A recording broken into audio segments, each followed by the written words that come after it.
Bismillahirrahmanirrahim. Assalamualaikum warahmatullahi wabarakatuh. Perkenalkan, nama saya Sahnas Putri Makfira dengan NIM H041211051. Saya dari kelompok 2.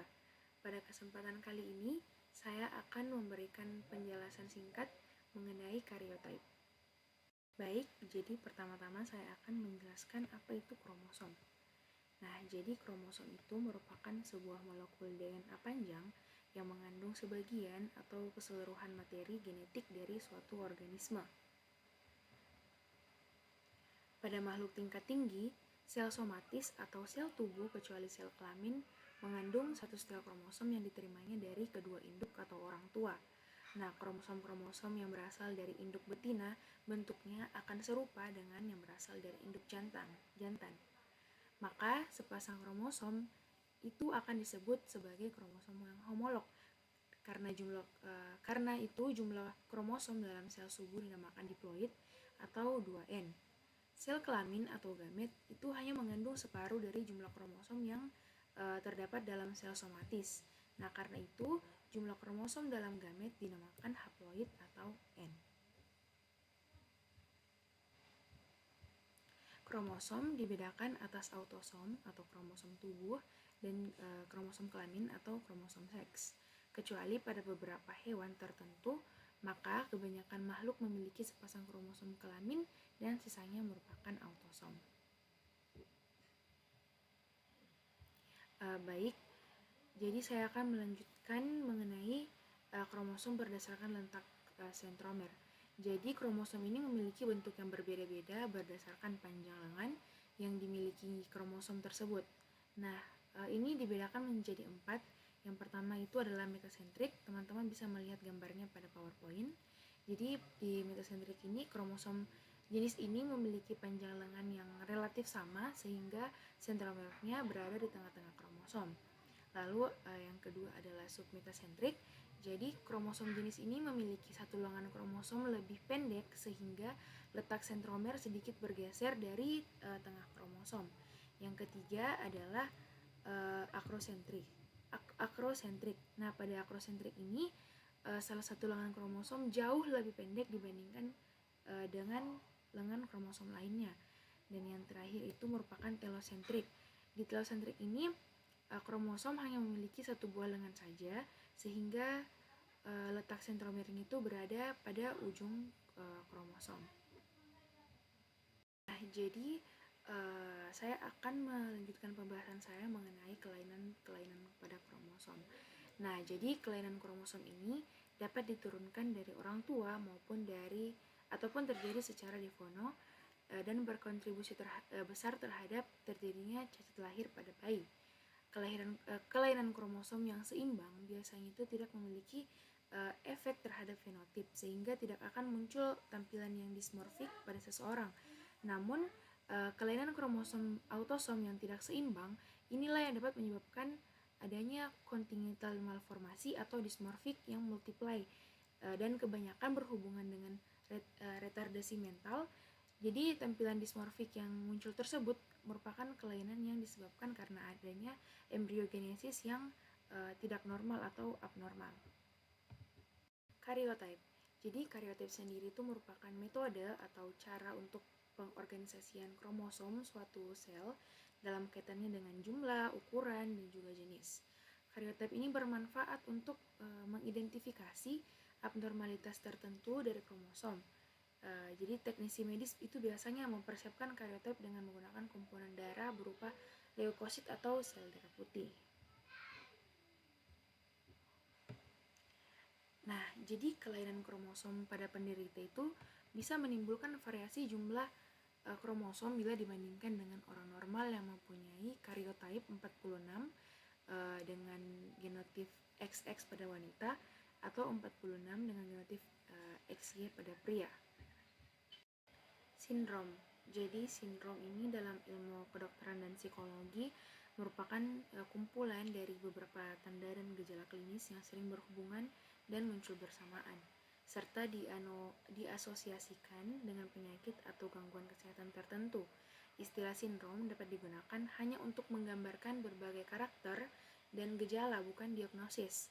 Sindrom ini bermaksud kumpulan ciri-ciri pada individu yang dikenal pasti wujud dan pada masa yang sama.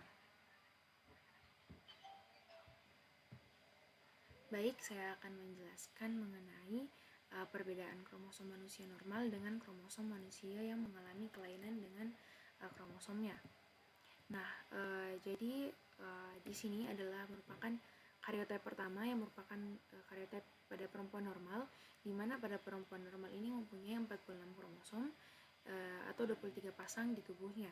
Nah, berdasarkan jumlah tersebut, ada 44 atau 22 pasang kromosom autosom atau sel tubuh dan sejumlah 2 atau 1 pasang kromosom gonosom atau sel dengan formula 44A plus XX atau 22AA XX. Nah, karyotype ini merupakan karyotype yang tidak memiliki kelainan apapun.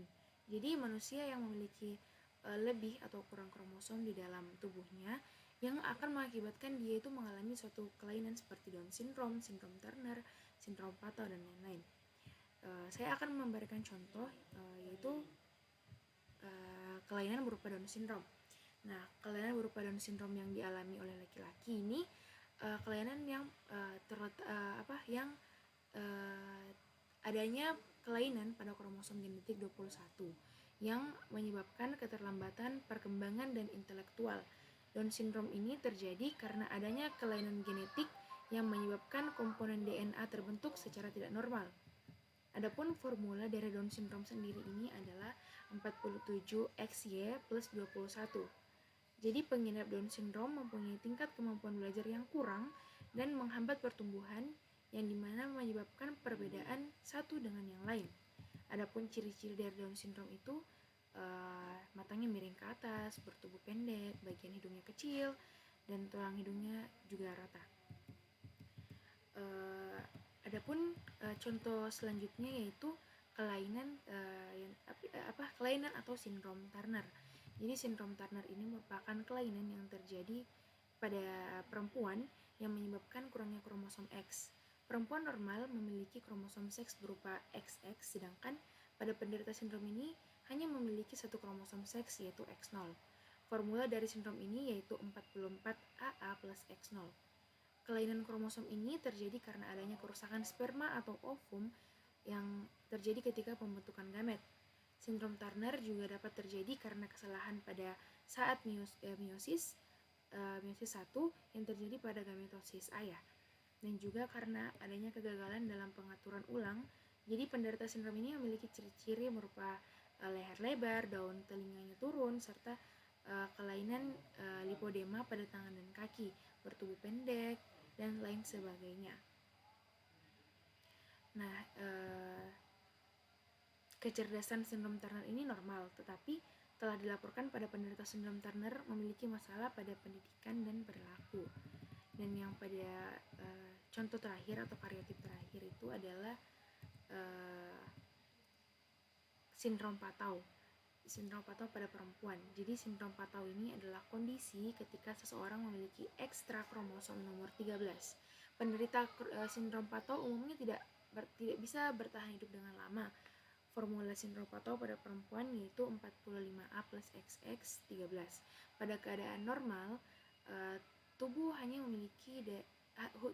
terdiri dari 2 kopi, sedangkan pada penderita sindrom Patau itu memiliki ekstra kopi pada kromosom ke-13, sehingga pada kromosom tersebut memiliki 3 kopi kromosom atau trisomi 13. Nah, kelainan ini menyebabkan kecacatan yang berat seperti retardasi mental, sumbing, penyakit jantung bawaan, gangguan bentuk tangan, kaki, dan sebagainya. Jadi pada pemaparan materi saya dapat disimpulkan bahwa kromosom ini adalah struktur nukleoprotein yang membawa informasi genetik. Jadi struktur ini terletak di dalam inti sel dan berkumpul membentuk genom. Sedangkan karyotype adalah metode atau cara untuk pengorganisasian kromosom suatu sel dalam kaitannya dengan jumlah, ukuran, dan jenis. Baiklah, sekian penjelasan singkat saya mengenai materi karyotype. Kurang lebihnya saya mohon maaf. Wassalamualaikum warahmatullahi wabarakatuh dan selamat pagi. Terima kasih.